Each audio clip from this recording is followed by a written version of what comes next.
नमस्कार। आज हम लोक प्रशासन की शुरुआत करेंगे। Public administration.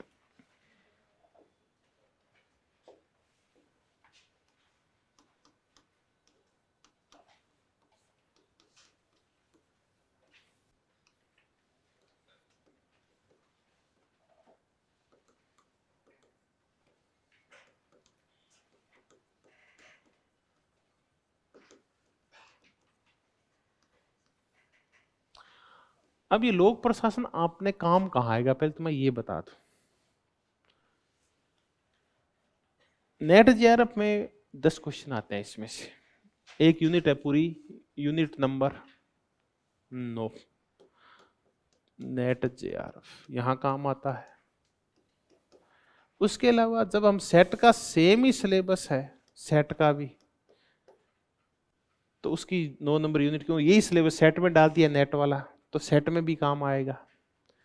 तीसरा ये, अगर आप HPSC से असिस्टेंट प्रोफेसर की तैयारी कर रहे हैं तो वहां 10 से लेके और 12 सवाल तक कहाँ के आएंगे, लोक प्रशासन के आएंगे, तो यहाँ काम आता है।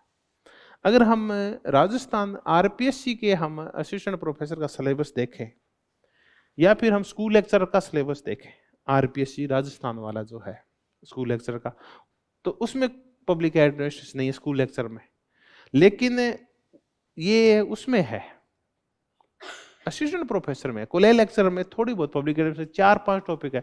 उसमें से एक है नौकरशाही, एक है गुड गवर्नेंस, एक है डेमोक्रेटिक गवर्नेंस, ऐसे करके एक दो एक टॉपिक और है जिनका संबंध किससे है, पब्लिक एडमिनिस्ट्रेशन से। तो जिनको HPSC देना है अभी अप्रैल मई में, वो बैठे रहेंगे, और आज हम पब्लिक एड की शुरुआत करेंगे। और जिनको देना है सेट नेट और JRF, उनके लिए भी है ये। तो आज तो पढ़ लें, कल से आप मन बना लेना इस क्लास में बैठना या नहीं बैठना। 1 घंटे ये क्लास हुआ करेगी डेली अब अपनी। तो आज हम जो शुरुआत करेंगे वो लोक प्रशासन का मीनिंग और उसका इवोल्यूशन कैसे हुआ, विकास कैसे हुआ, इसकी चर्चा करेंगे। तो आज हमारे पास चर्चा के 2 बिंदु हैं। एक है इसका अर्थ यानी मीनिंग, और दूसरा है लोक प्रशासन का विषय के रूप में विकास कैसे हुआ, इवोल्यूशन कैसे हुआ। देखिए आज जो होगा वो बौछार है तथ्यों की, हालांकि हम समझेंगे भी, जैसे डेवलपमेंट शुरू हो जाएगा चीजों को समझना हम शुरू कर देंगे। उससे पहले तो कुछ परिभाषाएं हैं जो तथ्य हैं अपने आप में, और कुछ नहीं है, फैक्ट्स हैं वो। ये वाला जो टॉपिक है, लोक प्रशासन के जितने भी टॉपिक हैं उनमें सबसे महत्वपूर्ण टॉपिक यही होता है। अगर आपके टोटल 10 क्वेश्चन आने हैं तो 2 क्वेश्चन कहां से आएंगे, लोक प्रशासन के विकास में से आते हैं। या तो विकास के चरण पूछ लेंगे, या इन विकास के चरणों में किन विद्वानों का हाथ था, या इन विकास के जो चरण, अलग अलग चरण आए विषय के विकास के, उनकी विशेषताएं क्या थी, इस करके क्वेश्चन जरूर आता है। ये बहुत ही महत्वपूर्ण टॉपिक है इसका विकास वाला। लेकिन हम जो शुरुआत करेंगे वो यहां से करेंगे कि लोक प्रशासन का अर्थ क्या है, मीनिंग क्या है, यहां से शुरुआत करते हैं, क्योंकि आपके लिए ये नया है। मैं भी अब से पहले, कोई बहुत पहले जब RS दिया करते थे इस विषय को पढ़ा था, तो मेरे लिए अब तो नया नया से ही लगता है ये। कुछ दिन मुझे भी नया नया लगेगा ये, फिर वो चीजें रिकॉल हो जाएगी मुझे भी, और आपके भी ये चीजें चर्चा करते करते आपके भी दिमाग में बैठ जाएगी। कुछ शब्द इसके अलग होंगे, इसके विचारक हैं वो बिल्कुल ही अलग मिलेंगे, क्योंकि हमारे दिमाग में तो किसकी छवि बैठी हुई है, प्लेटो, अरस्तु, रोल्स, नोजिक, हेयक, ये तो बैठे हुए हैं, ये नहीं बैठे हुए। तो आपको ना ये गड़बड़ करेंगे शुरुआत के अंदर, लेकिन धीरे धीरे जैसे हम इनके हैबिचुअल हो जाएंगे, इसको बार बार पढ़ेंगे ना, तो ये भी बिल्कुल हमारे फेमिलियर हो जाएंगे, हमारे सदस्य हो जाएंगे, और मस्तिष्क में इनके भी नाम सेट हो जाएंगे। एक काम किया करो, आप कुछ नहीं करना है, आज आप सबको, मैं थोड़ी देर में हम चर्चा करेंगे, घर पे जाके आज आधे घंटे की एक प्रोसेस करोगे। मैं 5-7 एक लास्ट में नाम लिख दूंगा, मुझे याद करवा देना। उनके फोटो देखोगे आप जाके कि कौन है, और उनके बारे में थोड़ा थोड़ा एक एक 2-2 लाइनें पढ़ लेना, आपको आधे से ज्यादा तो आज ही याद हो जाएंगे, क्योंकि इसके विचारक हैं वो बिल्कुल ही नए मिलेंगे आपको। तो हम सबसे पहले लोक प्रशासन का अर्थ करेंगे। लोक प्रशासन का अर्थ क्या है? जैसे हम राजनीति विज्ञान की परिभाषाओं की शुरुआत करते हैं तो आपके सारे वो जो परिभाषा देने वाले वो याद आ जाते हैं, लेकिन इनमें तो सारे नए हैं आपके लिए। वुड्रो विल्सन को एक को जानते हो, बाकी को किसी को भी नहीं जानते। तो मीनिंग से शुरुआत करते हैं। लोक प्रशासन, देखिए बहुत कोई नया सब्जेक्ट है, वो पुराना सब्जेक्ट नहीं, बिल्कुल नया सब्जेक्ट है। पॉलिटिकल साइंस भी नया ही सब्जेक्ट है, दर्शन से और इतिहास से। इसको बहुत बाद में जाके और अमेरिका में पढ़ाना शुरू किया गया था, एक स्वायत्त और स्वतंत्र विषय के रूप में। उससे पहले ना ये या तो इतिहास के साथ मिला के पढ़ाते थे, या फिलोसफी के साथ या एथिक्स के साथ पढ़ा दिया करते थे। हालांकि हम देख रहे हैं कि राजनीति विज्ञान कब से अलग हो गया था, जब कौन आ गया था, अरस्तु आ गया था।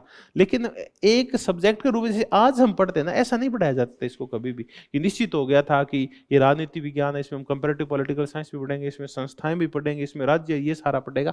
ऐसा कुछ नहीं था, ये भी अमेरिका में शुरू हुआ था। वैसे लोक प्रशासन भी कहाँ शुरू हुआ? अमेरिका में शुरू हुआ लोक प्रशासन। तो पहले हम इसका मीनिंग देखेंगे कि इसका मीनिंग क्या है। इसमें दो शब्द है, एक है पब्लिक और एक है एडमिनिस्ट्रेशन। इन दो शब्दों से मिलकर बना है पब्लिक एडमिनिस्ट्रेशन। क्वेश्चन जो आता है वो यहां से आता है कि पब्लिक का अर्थ क्या है। एक मजेदार अर्थ है। हम ये कहते हैं पब्लिक का अर्थ होता है जनता, नहीं जनता नहीं होता। यहां जो पब्लिक का अर्थ है वो क्या है? सरकारी है। बस ये पूछते हैं, जो चीजें गवर्नमेंट से संबंधित है, जनता से नहीं बल्कि सरकार से संबंधित है, वो है पब्लिक। तो यहां पब्लिक का तात्पर्य है सरकारी। अब आ गया कि एडमिनिस्ट्रेशन का तात्पर्य क्या है। तो ये दो शब्द है, एड और मिनिस्टेयर।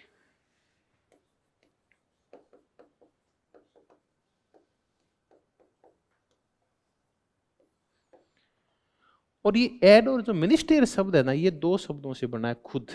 एक तो है टू सर्व, एक है टू मैनेज।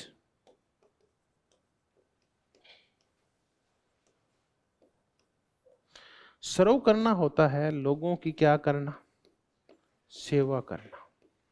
और मैनेज का तात्पर्य है चीजों का मैनेजमेंट करना या क्या करना? प्रबंधन करना। तो पहले हम ये सेवा करना इसको सीख लेते हैं, और प्रबंध करना ये क्या होता है इनको देखते हैं। सबसे पहले तो सेवा करना, लोगों की सेवा करना। किसके द्वारा सेवा करना? एक बार हम पहले इसका ही रखते थे, सेवा करना और मैनेज करना। ये दोनों चीजें इंटरकनेक्टेड होती है। एक शादी की चर्चा करते हैं कि एक शादी में क्या होता है। एक शादी में जो घराती होते हैं वो पहले क्या करते हैं, इस पूरी शादी को मैनेज करते हैं। मैनेज का तात्पर्य पहले वो प्लान बनाते हैं शादी किस डेट को है। फिर दूसरा प्लान ये है कि उस शादी में हमें खर्चा कितना करना है। तीसरा ये है कि वो खर्चा करेंगे वो किन किन चीजों पे करेंगे। चौथा ये है कि उन चीजों को खरीद के लाएगा कौन। फिर पांचवा है कि टेंट कौन लगाएगा। छठा ये है कि वहां की अंदर की व्यवस्था कौन करेगा। फिर सातवां ये है कि जो आएंगे ना उनकी बिठाना कहाँ है, उनको खिलाना कैसे, प्रोसेस पूरी कैसे चलेगी। ये सारा किया क्या जा रहा है, शादी का मैनेज किया जा रहा है, ताकि आने वाले लोगों की क्या किया जा सके, सेवा की जा सके। तो ये है प्रबंध करना, मैनेज करना। और दूसरा है सेवा करना। तो जो सार्वजनिक कार्य हैं जिनका संबंध सबसे है, उन कार्यों को कैसे मैनेज किया जाए, ये हमें कौन सिखाता है? लोक प्रशासन। तो कुल मिला के वो कार्य है जो सरकारी कार्य है, वो कार्य है जो सार्वजनिक कार्य है। अब देखिए शादी तो एक निजी घटना आपके परिवार की है, सार्वजनिक होते तो पूरे समाज से संबंधित होते हैं। उन कार्यों को कैसे मैनेज किया जाए और लोगों की सेवा कैसे की जाए, ये हमें कौन बताता है? लोक प्रशासन बताता है। तो प्रशासन का तात्पर्य लोग का तात्पर्य तो हुआ सरकार या सरकारी, और प्रशासन का तात्पर्य हुआ या तो लोगों की देखभाल करना, उनकी सेवा करना, और सार्वजनिक कार्यों का प्रबंध करना। ये प्रबंध है ना, ये बार बार हमारे बीच में आता है। ये मैनेजमेंट क्या होता है? तो जो आप घरेलू कार्य जो कर रहे हैं उसमें आपको बहुत सारे मैनेज, आप पूरे दिन इसी में लगे रहते हैं। कभी कह रहे हैं कि आप अपने बॉडी को मैनेज कर रहे हैं, कभी कह रहे हैं कि आप अपनी शिक्षा को मैनेज कर रहे हैं, कभी कह रहे हैं कि आप आर्थिक व्यवस्था को मैनेज कर रहे हैं। तो आप जो प्रयास करते हैं अपनी बॉडी को मैनेज करने के लिए, भागना, दौड़ना, पसीना निकालना, खाद्यान्न सामग्री पे नियंत्रण रखना और कुछ विशेष चीज खाना, ये हो गया मैनेज करना। लेकिन ये है सार्वजनिक कार्यों को जब अपन मैनेज करते हैं जब हम सरकारी कार्यों को मैनेज करते हैं, जब सबके लिए हम काम करते हैं, तो वो क्या कहलाता है? वो प्रशासन कहलाता है। तो प्रशासन का तात्पर्य हुआ सार्वजनिक कार्य करना, सार्वजनिक कार्यों का प्रबंधन करना या लोगों की सेवा करना। कौन से क्षेत्र में सेवा करना? सार्वजनिक क्षेत्र में लोगों की सेवा करना ही प्रशासन कहलाता है। अब प्रशासन और प्रबंधन, ये दो शब्द है, प्रशासन भी है और प्रबंधन भी है, या प्रबंध कह दो आप, मैनेजमेंट कह दो। एडमिनिस्ट्रेशन और मैनेजमेंट, ये दोनों भी अलग अलग शब्द हैं। प्रशासन में वो समस्त गतिविधियां आ जाती है जो कानूनों का निर्माण, क्रियान्वयन सब कुछ करती है। प्रबंध में सिर्फ नीतियों का, निर्णयों का क्या आता है? क्रियान्वयन आता है, और इसमें निर्माण और क्रियान्वयन सब कुछ आ जाता है। तो बड़ा कौन है, प्रशासन या प्रबंध? प्रशासन निर्णय लेगा और निर्णयों की क्रियान्विति, सब चीजों का नाम प्रशासन है, लेकिन उसकी एक जो क्रियान्विति वाली गतिविधि है उसका नाम क्या है? प्रबंधन है। ये थोड़ा सा कंट्रोवर्सी तब पैदा करता है जब हम राजनीति और प्रशासन की भी चर्चा करने लगते हैं, क्योंकि राजनीति है वो निर्णय करती है और प्रशासन उसको क्या करता है? लागू करता है। तो तीन चीजें हैं जो आपस में आपकी कभी भी गड़बड़ हो सकती है। ये है राजनीति। राजनीति में निर्णय लिए जाते हैं, कानून बनाए जाते हैं, नीतियां बनाई जाती है। मनरेगा की नीति बनाई गई, आरटीई की नीति बनाई गई, आरटीआई की नीति बनाई गई। प्रशासन ने उन नीतियों को क्या किया? लागू किया। चलिए, राजनीति ने क्या किया? आरटीई बनाया, राइट टू एजुकेशन बनाया, कि सब बच्चों को फ्री में शिक्षा देनी है। अब शिक्षा देगा कौन? आप बताओ। प्रशासन देगा, लोक प्रशासन देगा। तो वो क्या करता है? राजनीति नीतियों को बनाती है और प्रशासन उन नीतियों को लागू करता है। वैसा ही संबंध फिर तब हो जाता है जब हम प्रशासन की और किसकी चर्चा करते हैं? प्रबंध। फिर प्रशासन अपने आप में बहुत ही व्यापक हो जाता है, प्रबंध उसके क्रियान्वयन का पार्ट हो जाता है। अब विधायिका क्या काम करती है, आप बताओ? संसद क्या काम करती है? चीजों को कानून बनाती है, और कार्यपालिका उनको क्या करती है? लागू। तो कार्यपालिका का जो नौकरशाही वाला पक्ष है वो किससे संबंधित होता है? लोक प्रशासन से। अब भी आपके दिमाग में अगर लोक प्रशासन नहीं आ रहा है तो एक छोटा अर्थ समझिए कि इसका तात्पर्य क्या है? सरकारी नौकरशाही है। ये जितने भी आपको सरकारी कार्मिक दिखाई दे रहे हैं, इनका संबंध किससे है? लोक प्रशासन से, क्योंकि ये लोगों की सेवा करते हैं, चीजों को मैनेज करते हैं, और जो निर्णय कर दिए गए उनको क्या करते हैं? ये लागू करते हैं। तो ये है लोक प्रशासन। तो इस पे जो अर्थ पूछा जाता है, क्वेश्चन आता है, वो ये आता है कि सबसे ज्यादा तो ये पूछा जाता है, हालांकि अब तो आपने रट लिया इसलिए नहीं पूछेंगे आपसे कि पब्लिक का तात्पर्य क्या है। हम क्या करते हैं? पब्लिक का तात्पर्य लोग या जनता करते हैं, ये नहीं होता, बल्कि अर्थ क्या होता है? सरकारी। या एडमिनिस्ट्रेशन का अर्थ क्या है? एडमिनिस्ट्रेशन का तात्पर्य लोगों की सेवा करना या सार्वजनिक कार्यों का प्रबंध करना, उनसे ढंग से उनसे लागू करना, उन्हें उनका क्रियान्वयन करना, ये है लोक प्रशासन। अब लोक प्रशासन की परिभाषाएं क्या है, इसके ऊपर हम कोई 4-5 परिभाषाएं हैं वो हम याद करेंगे। बहुत ज्यादा परिभाषाएं हम याद नहीं करेंगे कि किसने इसको कैसे परिभाषित किया है। ये इसका ना सबसे बोरिंग पार्ट होता है जब मीनिंग आते हैं। मीनिंग में परिभाषाएं सबसे बोरिंग होती है क्योंकि ये भांति भांति से आती है। फिर भी हम ज्यादा परिभाषाएं नहीं करेंगे, हम चर्चा करेंगे वुड्रो विल्सन की। वुड्रो विल्सन कहता है दो क्षेत्र है, एक है राजनीति और एक है प्रशासन। राजनीति का कार्य है कानून बनाना और प्रशासन का कार्य है उन कानूनों को लागू करना। तो कानूनों की व्यवस्थित व क्रमबद्ध जो क्रियान्विति है ये क्या कहलाती है? प्रशासन कहलाती है। तो कानून क्रियान्वयन की प्रत्येक गतिविधि प्रशासन कहलाती। कोई सा ही कानून है उसको अगर जो लागू कर रहे हैं तो ये क्या कहलाएगा? लोक प्रशासन कहलाएगा। सार्वजनिक कानूनों को लागू करना प्रशासन कहलाता है। प्रशासन का तात्पर्य होता है कानूनों को क्या करना? लागू करना, बस यही है। तो कानून बनाना अलग गतिविधि है और कानूनों को लागू करना अलग गतिविधि है। ये हम लोग पॉलिटिकल साइंस में भी पढ़ते हैं कि विधायिका कानून बनाती है और कार्यपालिका उन कानूनों को लागू करती है। अब हम कानून क्रियान्वयन की चर्चा करें तो एक बार अपन क्या करते हैं, थोड़ा सा और समझते हैं। एक होती है सरकार, और सरकार 3 अंगों से मिलके ये सरकार बनती है।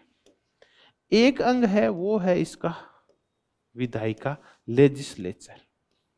दूसरा इसका अंग है वो है कार्यपालिका, और तीसरा जो अंग है इसका न्यायपालिका। ये साधारण सी चर्चा है जो आप सबको पता है। विधायिका विधेयक बनाती है, लेजिस्लेचर लॉ बनाती है, इसका काम होता है कानूनों को बनाना। हमारे यहाँ राज्यों की विधानमंडल और केंद्रीय स्तर के ऊपर संसद समस्त कानूनों को बनाती है। तो अगर आपको विधायिका याद आए तो आपको किसका चेहरा याद आएगा भारत में? संसद का। एक बार बड़े स्तर के ऊपर राज्य विधानमंडल छोड़ देते हैं, संसद का चेहरा नजर आएगा जो कानून बनाती है, हमारे लिए भांति भांति के कानून बनाती है। ये बनाई इसीलिए गई है ताकि आपस में बहस करके और जन कल्याण के कानून बनाए जा सके, सार्वजनिक कल्याण के कानून बनाए जा सके। दूसरा है फिर कार्यपालिका। कार्यपालिका 2 प्रकार की होती है। एक है राजनीतिक कार्यपालिका जो अस्थायी कार्यपालिका है, और दूसरा है वो कौन सी कार्यपालिका है? प्रशासनिक कार्यपालिका, या उसको आप कह लो ये कौन सी कार्यपालिका है? स्थायी कार्यपालिका है। तो राजनीतिक कार्यपालिका में हमारे मंत्री आते हैं जो अस्थायी हैं, जो 5 साल के लिए बनते हैं, जब तक हैं तब तक बनते हैं, जब तक कि उनकी विधायिका का समर्थन होता है। दूसरी तरफ होती है नौकरशाही। इस प्रशासनिक और स्थायी कार्यपालिका समझ नहीं आ रही है तो हम इसके लिए एक बार कौन सा शब्द प्रयोग कर लें? हालांकि इसके लिए सही शब्द नहीं है, लेकिन एक छवि बनानी है हमारे मन में कि प्रशासन होता क्या है? नौकरशाही है। तो कार्य जिसको हम ये कानूनों की क्रियान्विति कर रहे हैं, ये कार्यपालिका वो है जो कार्य करेगी। तो ये काम कौन करेगी? दरअसल इनमें से कौन करेगी? ये निर्देश देंगे और ये उसको क्या करेंगे? लागू करेंगे। तो ये कानून बनाएगी, कानून बन के इनके पास जाएंगे, ये इनको निर्देश देंगे, ये इसको लागू कर देंगे। न्यायपालिका को एक साइड में छोड़ देते हैं एक बार। तो ये वुड्रो विल्सन ने कहा कि कानूनों को लागू करना ही क्या कहलाता है? लोक प्रशासन कहलाता है। और कौन से कानून? कोई निजी कंपनी के कानून नहीं है, बल्कि सरकारी कानूनों को, सार्वजनिक कानूनों को लागू करना कहलाता है लोक प्रशासन। ये था लोक प्रशासन। अब वुड्रो विल्सन ने इसका संबंध किससे कर दिया? कानूनों से कर दिया। तो वुड्रो विल्सन ने लोक प्रशासन में कौन सा उपागम दिया? कानूनी उपागम। कि लॉज हैं उनको लागू करना ही प्रशासन है, उन्होंने कानूनी उपागम दिया। दूसरे जो विचारक हैं वो हैं पॉल एच एपलबी। पॉल एच एपलबी और वुड्रो विल्सन दोनों के दोनों यूएस के रहने वाले हैं। वुड्रो विल्सन ने प्रिंसटन विश्वविद्यालय है यूएस का, उसमें राजनीति विज्ञान पढ़ाया करते थे, प्रोफेसर थे वुड्रो विल्सन। और वुड्रो विल्सन आपको बहुत कम व्यक्तियों में से ऐसा व्यक्ति मिलेगा जिसको सैद्धांतिक ज्ञान होने के साथ साथ राजनीति का कौन सा ज्ञान भी था? व्यवहारिक ज्ञान था। अंतरराष्ट्रीय राजनीति के क्षेत्र में जितना वुड्रो विल्सन ने किया शायद ही किसी ने किया होगा। बाद में वुड्रो विल्सन, मैंने नोट्स में गलत लिखा हुआ है तो सुधार लेना, 1913 से लेकर 1921 तक 8 साल तक अमेरिका के राष्ट्रपति रहे थे। वो है वुड्रो विल्सन।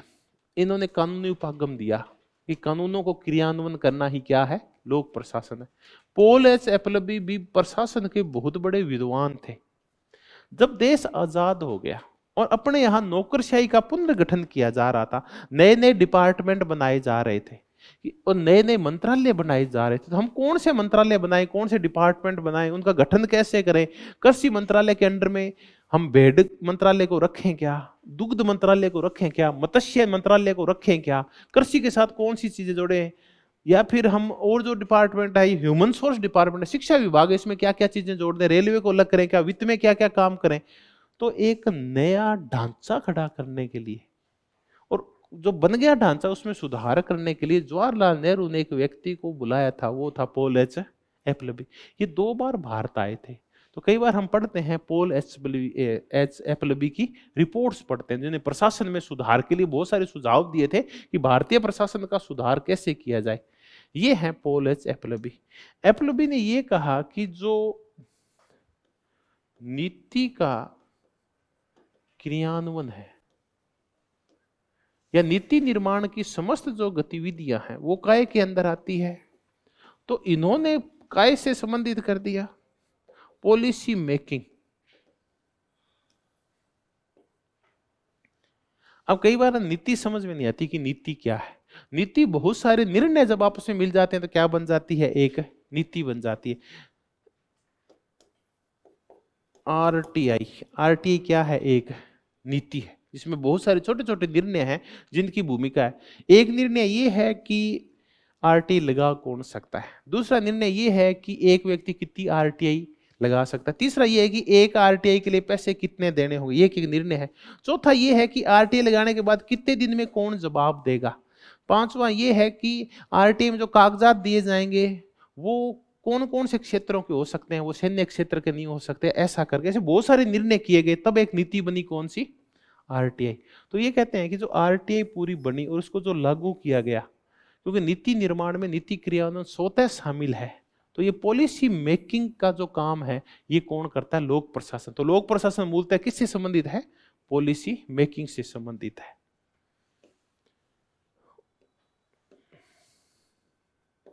आर्डवेटीड, नाम ही थोड़े से अजीब से, शुरुआत में तो मुझे भी अजीब लगे थे जब मैंने पब्लिक एड पढ़ना शुरू किया था। ये बोला कि लोक प्रशासन एक नैतिक कार्य है, लोक प्रशासन एक नैतिक कार्य है, और जो प्रशासक है वो कौन है, वो एक नैतिक एजेंट है, नैतिक अभिकर्ता है। नैतिक कार्य, नैतिक कार्य है कि समाज की अच्छाई के लिए जब हम उदार हृदय के साथ सोचते हैं और अपने अंदर अच्छे भाव रखते हैं, तो लोक प्रशासन है लोगों की सेवा करने वाला एक अच्छा कार्य है, ये नैतिक कार्य है। और प्रशासक कौन होता है, नैतिक अभिकर्ता होता है। यदि हम ये नैतिक अभिकर्ता कैसे होते हैं, हम है ना आम तौर पे पुलिस वालों को क्या दे देते हैं, गालियां दे देते हैं। आप है ना कभी ये सोच के देखो कि एक दिन पुलिस नहीं है, सबको कह दो कि आज पुलिस का राज नहीं है, तो बताओ क्या होगा। आज जो कुछ करोगे ना आपको छूट है, पुलिस आप पे कोई कार्रवाई नहीं करेगी, तो आप देखेंगे कि आप संपत्ति है जो एक दूसरे की लूटना शुरू कर देंगे, एक दूसरे को मारना पीटना शुरू कर देंगे। कई हैं वो 8 बजे से पहले वहां पहुंच गए और तोड़ फोड़ मचा के सामान लेके भाग जाएंगे, पैक हो जाएंगे, भुजिया वुजिया लेके सब सेट हो जाएंगे हैं। तो मैं ये कह रहा था कि प्रशासन एक कैसी गतिविधि है, प्रशासक कौन होता है, एक नैतिक एजेंट होता है जो मन में सार्वजनिक कल्याण के भाव लेके काम करता है। देखिए इसमें कुछ कमियां हो सकती है। अब कल है ना हम सब पतंग उड़ा रहे होंगे, ठीक है, हम सब बिना कोई ध्यान दिए और तेज गति से मोटरसाइकिल चला रहे होंगे, जबकि हमें पता है कि जगह जगह क्या है, ये इसकी पतंग के क्या है, मांझे। फिर हम उस मांझे को खरीद के लाएंगे और हम क्या कहेंगे कि यार ऐसा मांझा दे जो टूटे नहीं, ठीक है। उसी से फिर हमारा किसी बच्चे का गला कट जाएगा तो हम पुलिस को दोष देंगे कि मांझे बिक क्यों रहे थे, पुलिस क्या कर रही थी, तो तू खरीद के क्यों लाया ऐसा मांझा, तू खरीद रहा था इसलिए लोग बेच रहे, तो पुलिस कहाँ कहाँ जाए। तो कुल मिला के है क्या, ये अच्छाई करने वाले, लोगों का कल्याण करने वाले नैतिक एजेंट होते हैं कौन, प्रशासक, जो कानून का क्रियान्वयन करके लोगों की सेवा करते हैं। तो कौन है जिसने प्रशासन को नैतिक कार्य कहा और प्रशासकों को नैतिक अभिकर्ता रहा, वो है आर्डवेटीड। अब एक विचार को डिमोक, इसकी ना बाद में कहीं भी चर्चा नहीं आएगी, चर्चा जिनकी आएगी उनको मैं बता दूंगा, ये तो आपको याद रखने पड़ेंगे। आप इनमें से परिभाषाएं याद रखना चाहे तो एक परिभाषा आप किसकी याद रख लें, वुड्रो विल्सन की। दूसरी अगर एक और परिभाषा आप याद रखना चाहें तो वो परिभाषा है मार्शल ई डिमोक की। एक ये परिभाषा आपको जरूर याद रखनी पड़ेगी, मार्शल डिमोक की परिभाषा। अब ये कहेंगे ये डिमोक और आर्वेटीड ये नाम हैं कैसे, तो ये वैसे ही हैं जैसे शुरुआत में आपके लिए रोल्स था, नोजिक था, हेयक था, वुड्रो क्या नाम, बर्लिन था, या फिर आपके ये जो स्वेच्छातंत्रवादी थे ये सारे थे, या फिर आपके समुदायवादी थे ये थे, वाल्जर वगैरह। वाल्जर शुरुआत में याद नहीं होता, धीरे धीरे अब आपको बिल्कुल वो आ गया है। ऐसे ये आ जाएंगे एक दिन। मार्शल डिमोक ये कहते हैं लोक प्रशासन दो काम करता है, एक क्या और दूसरा कैसे। लोक प्रशासन में दो चीजें आती है, क्या व्हाट और कैसे हाउ। तो व्हाट एंड हाउ ये दोनों चीजें मिलती है ना, तब लोक प्रशासन बनता है। तो यहां क्या है, क्या का तात्पर्य है कि जो हमारा विषय है, वो जो सब्जेक्ट है उसमें क्या क्या चीजें हैं, और कैसे कि जो सब्जेक्ट में जो चीजें आ गई है उनको लागू कैसे किया जाएगा, उनको लागू करने की तकनीक क्या है। दो चीजों का जवाब है। इसका इसका सीधा सा तात्पर्य है कि इसमें दो चीजें, एक सिद्धांत है और दूसरा इसका व्यवहार है। हम राजनीति दो प्रकार की देखते हैं, सैद्धांतिक राजनीति और एक है व्यवहारिक राजनीति। पहले हम स्वतंत्रता के विभिन्न पक्षों के बारे में पढ़ते हैं। पहले हम जॉन रोल्स की पुस्तक को पढ़ते हैं, ये कौन सा ज्ञान है, ये क्या, ये सैद्धांतिक ज्ञान है। फिर जॉन रोल्स की पुस्तक पढ़ के और न्याय की स्थापना कैसे की जाए, अश्वेतों को अमेरिका में विशेष सकारात्मक कार्रवाई के तहत उनकी स्थिति को सुधारा कैसे जाए, इसके लिए हम नीतियां बनाते हैं। तो ये काय में आती है, ये व्यवहार में, ये कैसे में आती है। तो क्या में तो है विषय की सैद्धांतिक ज्ञान क्या है, और कैसे में है व्यवहारिक ज्ञान कि उस फिर सैद्धांतिक ज्ञान को कौन सी टेक्निक के द्वारा लागू किया जाए। तो मार्शल डिमो कहता है कि सिद्धांत और व्यवहार दोनों आते, इसमें क्या और कैसे दोनों चीजों को हम मिला लेते हैं तो बनता है प्रशासन या लोक प्रशासन। मार्शल ई डिमोक थे। तो ऐसे करके हम तीन चार परिभाषाएं करेंगे। एक और है, वो है गोलुम्बस की, उसका है लोक्स और फोक्स की अप्रोच। ये करते हैं, ये क्या है। तो एक बार मैं इन सबको हटा के और चार नाम दोबारा बोलता हूं, आपको एक परिभाषा याद हो गई है, एक उपागम याद हो गया, किसका, विल्सन का। कौन सा, कि ये ध्यान रखें आप, जब हम पॉलिटिकल साइंस पढ़ते हैं ना, तब भी हम किसकी चर्चा करते हैं, वुड्रो विल्सन की। तो उसमें भी हम जब कानूनी उपागम पढ़ते हैं तो उसमें भी किसका नाम पढ़ते हैं, वुड्रो विल्सन। तो जहां कानून शब्द आ जाए ना, आपको लगे किसी भी परिभाषा में कानून शब्द है, तो उसको किससे जोड़ देना है, वुड्रो विल्सन। पब्लिक एडमिनिस्ट्रेशन में तो फिक्स है कि उसको वुड्रो विल्सन से जोड़ना है, कि कानूनों को ढंग से लागू करना ही लोक प्रशासन है। फिर पॉल एच एपलबी, इन्होंने किसके साथ जोड़ दिया, पॉलिसी मेकिंग के साथ जोड़ दिया, या पब्लिक पॉलिसी मेकिंग के साथ जोड़ दिया। पॉलिसी मेकिंग या पब्लिक पॉलिसी। अब मैं एक शब्द और लिखता हूं, पब्लिक पॉलिसी। आपने कभी पढ़ा है कि एक ये भी आता है कि जब हम राजनीति विज्ञान की आधुनिक परिभाषाएं पढ़ते हैं ना, तो कौन है जो राजनीति विज्ञान को पॉलिसी साइंस बोलता है, लॉसवेल बोलता है। और यहां एपलबी बोलता है कि पब्लिक पॉलिसी मेकिंग, लोक नीति का निर्माण करना क्या कहलाता है, लोक प्रशासन कहलाता है। तो आर्डवे टीड क्या बोला, आप बताओ। हाँ, नैतिक वाला, अभिकर्ता वाला, ठीक है। मार्शल ई डिमोक क्या बोला, क्या और कैसे का अध्ययन है। अब चर्चा करते हैं ग्लेडन की। ग्लेडन कह रहा है, कोई कह रहा है कि ये पब्लिक पॉलिसी है, कोई कह रहा है कानूनों को लागू करना है, कोई कह रहा है नैतिक कार्य है, कोई कह रहा है इसमें क्या और कैसे है। तो ये कहता है सारा झंझट छोड़ो। ग्लेडन कहता है कि ये दरअसल है क्या, बहुरूपिया है।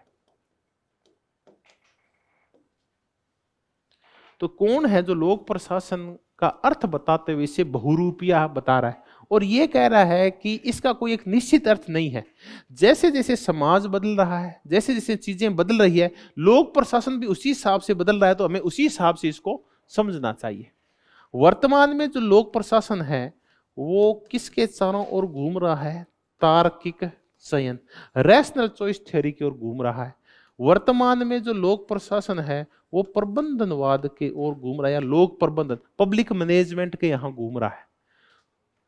वर्तमान में लोक प्रशासन है वो निजीकरण की तरफ ज्यादा झुका हुआ है। तो जैसे जैसे टाइम बदलता जाता है, अब ये निजीकरण उदारीकरण की जब से प्रवृत्तियां आई है, तब से ये किसकी ओर ज्यादा झुक गया है, प्रबंधनवाद और तार्किक चयन की तरफ झुक गया है। कभी ये किसकी ओर झुका हुआ था, कानून क्रियान्वयन की ओर झुका हुआ था।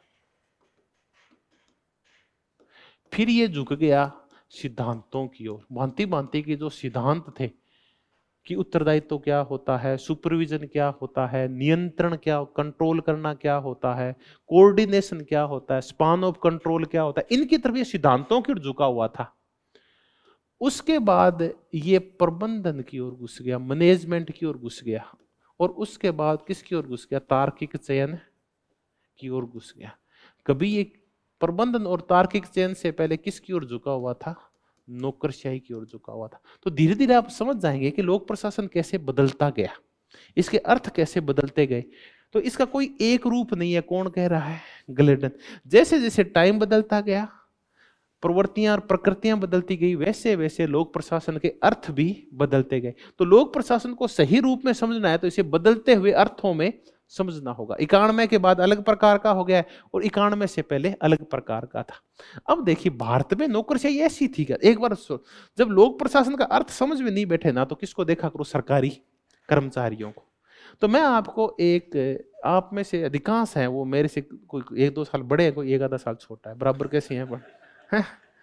आप सबने एसबीआई बैंक देखा है? एसबीआई बैंक, पुराना एसबीआई बैंक देखा किसी ने, या पुराने बैंक देखे किसी ने? हाँ, वो जो मेरे से बड़े हैं वो हमने देखा ही नहीं, क्योंकि आज के है ना वो तो, उन्होंने तो एचडीएफसी एचएसबीसी यही देखे हैं ना, बाकी तो देखे नहीं आप। मैं ये कह रहा था कि एक पुराने से बैंक की कल्पना करो, वहां हो क्या रहा है। वहां ना एक बाबूजी है, उन्होंने रजिस्टरों का क्या लगा रखा है, ढेर लगा रखा है।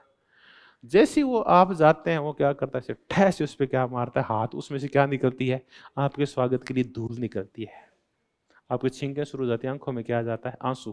काफी देर तक आप बोल नहीं पाते, तब तक वो 4-5 उबासियां ले चुका होता है, और आपके आंख बंद करने के दौरान वो क्या रगड़ चुका होता है, जर्दा रगड़ चुका होता है। इसी दौरान आप सुनते हैं कि एक ऊपर पंखा चल रहा है, खर खर करता हुआ। वो हर एक 5 मिनट बाद कितना चक्कर लगाता है, एक चक्कर लगाता है। एक दाढ़ी वाला सा वहां एक मैनेजर बैठा हुआ है जो आपको पहचानता ही नहीं है। आप आधे घंटे भी खड़े रहोगे तो वो आपकी तरफ है नहीं देखेगा, हालांकि वो कर कुछ भी नहीं रहा है। आप जैसे ही कहते हैं मेरे को लोन चाहिए, तो कहते तेरे बाप को है बैंक है, वो आपको गालियां दे के गंदी भाषा में आपसे बातें करता है, आपको बिल्कुल इज्जत नहीं देता वो। ये है कब का प्रशासन, 1990 से पहले का प्रशासन। अब देखिए 1990 के बाद का प्रशासन, बिल्कुल टाई वाई लगा के और चिकने चिकने छोरे और छोरियां बैठे हैं दाढ़ी वाड़ी काट के। आप गए नहीं कि उससे पहले गेट पे आपको लेने के लिए, आइए आइए सर आइए, बिठाते हैं, पानी पिलाते हैं। अब पंखे नहीं है बल्कि क्या लगे हुए हैं, एसी लगे हुए हैं। आप कहते नहीं, उससे पहले आपको घर पे आके क्या दे जाते हैं, आप तो लोन लो, बाद में पूर्ति हम अपने आप ही कर लेंगे। हाँ, ये बैंक आपका और बैंक आपके बाप का, आप तो रखो इसको। ये कौन सा प्रशासन है 1990 के बाद का, तो कौन सा प्रशासन माने। तो बदलते हुए अर्थों में भी इसको समझना होगा कि पहले कैसा था और आज कैसा है। ये किसका कहना है, ये ग्लेडन का कहना है। एक विचारक और है जो ये कह रहा है, हाँ, ये ड्वाइट वाल्डो, जिसकी बार बार बाद में चर्चा आएगी, कि अगर आपने लोक प्रशासन की परिभाषा 1 या 2 लाइनों में देने की कोशिश की, तो ये आपकी बौद्धिक उत्तेजना नहीं है। कि बौद्धिक उत्तेजना का तात्पर्य है कि आप अपने को, मैं बहुत ही बुद्धिमान हूं और मैं जल्दी से कितने लाइनों में परिभाषा दे दूंगा, 2 शब्दों में। ये आपका बौद्धिक उतावलापन नहीं है, बल्कि आपका मानसिक दिवालियापन है। आप पागल हैं जो 2 शब्दों में क्या देने की कोशिश कर रहे हैं, परिभाषित करने की कोशिश कर रहे हैं। तो ड्वाइट वाल्डो कहते हैं कि अगर आपने कम शब्दों में इसको परिभाषित करने का कोशिश किया आपने, तो ये आपकी इंटेलिजेंस ही शो नहीं करेगी, बल्कि आपका क्या शो करेगी, मानसिक दिवालियापन शो करेगी। तो ये है। तो हमने इसकी अलग अलग परिभाषाएं देखी। विल्सन कुछ कह रहा है, एप्पल इसको पब्लिक पॉलिसी मेकिंग कह रहा है, टीड इसको नैतिक कार्य कह रहा है, डिमेक इसको क्या और कैसे से कह रहा है, ग्लेडन इसको क्या कह रहा है, बहिरूपिया कह रहा है, ड्वाइट वाल्डो क्या कह रहा है, इसकी परिभाषित करने की जरूरत है नहीं है, वरना आप पागल समझे जाओगे। एक और व्यक्ति है, इतना ही क्वेश्चन आ सकता है, कौन है जो इसके लिए लॉक्स और फोक्स का दृष्टिकोण देता है। वो कौन है, गोल्युम्बस्की।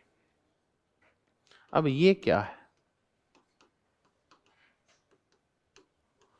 गोलुम्बस्की एक है दृष्टिकोण लोकस का दृष्टिकोण और दूसरा है फोक्स का दृष्टिकोण। लोकस का दृष्टिकोण ये है कि लोक प्रशासन को राजनीति विज्ञान के साथ जोड़ा जाए या नहीं जोड़ा जाए, ये तो है लोक्स। ये बोले इसको जोड़ने की जरूरत नहीं है, ये इससे थोड़ा सा अलग है, राजनीति थोड़ी सी अलग होती है और नौकरशाही थोड़ी सी अलग होती है, ये तो इसका लोक्स दृष्टिकोण। दूसरा है कि इसको किन मुद्दों के ऊपर फोकस करना चाहिए, लोक प्रशासन में हमें कौन कौन से कार्य देखने चाहिए, कौन कौन से उपागम देखने चाहिए, इसका क्षेत्र क्या होना चाहिए। क्या लोक प्रशासन में हम सरकारी क्षेत्र की चर्चा करें या निजी क्षेत्र की भी चर्चा करें। आजकल आपने देखा होगा बहुत सारे कार्य है वो कौन करता है, निजी क्षेत्र करता है। जैसे रेलवे कौन चला रहा है, निजी क्षेत्र। बहुत सारी कंपनियां जो सरकारी कंपनियां थी, चलो विशेष करके एक ही चर्चा करें, उदयपुर में जो जिंक की माइनिंग होती है, उस माइनिंग को आजकल कौन चला रहा है, स्टरलाइट वाले ये वाले चला रहे, वेदांता समूह चला रहा है। तो क्या वेदांता समूह जो इतने बड़े बड़े काम कर रहा है कंपनी, इसका भी अध्ययन करें या नहीं करें। तो फोक्स में हम ये देखते हैं कि इसके क्षेत्र में क्या आता है, क्या प्रबंधन आता है, प्रशासन आता है, नौकरशाही आती है, या आता क्या है इसमें। तो ये इसके क्षेत्र का भी निर्धारण करता है। तो गोलम्बस कहते हैं इसमें दो चीजें आती है कि इसका राजनीति विज्ञान से संबंध क्या है और इसका क्षेत्र कितना छोटा है या इसका बड़ा है, इसका क्षेत्र सार्वजनिक है, सरकारी है, या निजी तक भी ये जा सकता है। क्या हम इसमें तार्किक चयन को देखें, क्या क्या इसमें अर्थशास्त्र को घुसाएं, क्या क्या हम इसमें राजनीति विज्ञान को घुसाएं, क्या ये सारी चीजें इसमें देखी जाती है। तो गोलम्बस्की ने कौन सा दृष्टिकोण दिया, लोकस का और फोकस का दृष्टिकोण दिया। फोकस का इसका ध्यान किस तरफ है, लोक प्रशासन का ध्यान कि जन सेवा की तरफ है, या फिर सरकारी कर्मचारियों को सुधारने की ओर है, या निजीकरण की तरफ है, उदारीकरण की ओर है, भूमंडलीकरण की ओर, ध्यान है कहां इसका, ये काय में आता है, फोकस में आता है। तो गोलम्बस्की ने ये दृष्टिकोण दिया। तो कुल मिला के लोक प्रशासन अत्यंत महत्वपूर्ण गतिविधि है। और एक विचारक हैं जिनका नाम है डनहम, ये कहते हैं कि आप कोई परिभाषा दे लें क्या फर्क पड़ता है, हम चर्चा कर रहे हैं। ये कह रहे हैं कि लोक प्रशासन अत्यंत महत्वपूर्ण गतिविधि है, और एक दिन अगर मानवता फैल हुई ना, तो वो किसके फैल होने की वजह से मानवता फैल होगी। हाँ, डनहम ने ये कहा कि अगर कभी मानवता फैल हुई तो वो किसके फैल होने के कारण होगी। अगर प्रशासन एडमिनिस्ट्रेशन फैल हो गया तो मानवता फैल हो जाएगी। हमें कई बार ये लगता है कि हमारे राजनीतिज्ञ फैल हो गए तो क्या फैल हो जाएगा, देश फैल हो जाएगा।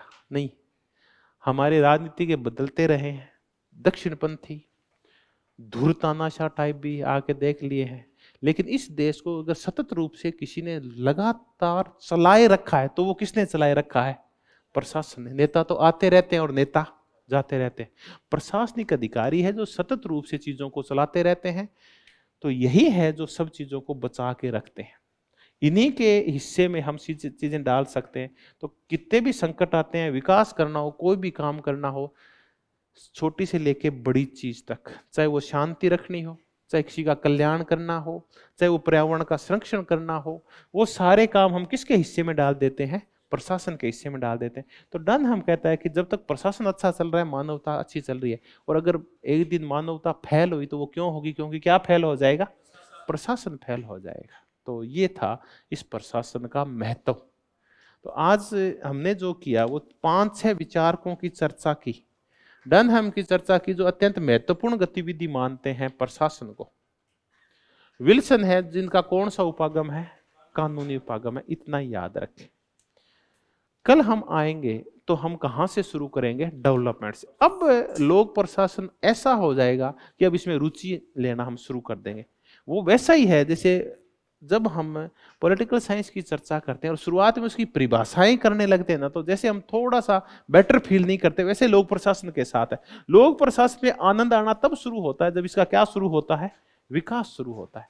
तो कल हम वुड्रो विल्सन इसका विकास शुरू करेंगे, जो इसका पिता है, कानूनी उपागम वाला वुड्रो विल्सन। कल आओ, कल नहीं, कल तो छुट्टी है, हम कब मिलेंगे, परसों मिलेंगे। तो धन्यवाद, बहुत बहुत धन्यवाद।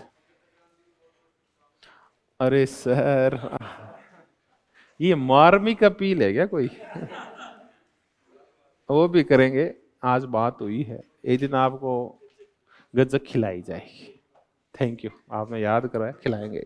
ठीक, धन्यवाद, बहुत बहुत धन्यवाद। Thank you very much. आप सबको भी ढेर सारी शुभकामनाएं। कल उड़ाओ पतंग, लड़ाओ पेचे,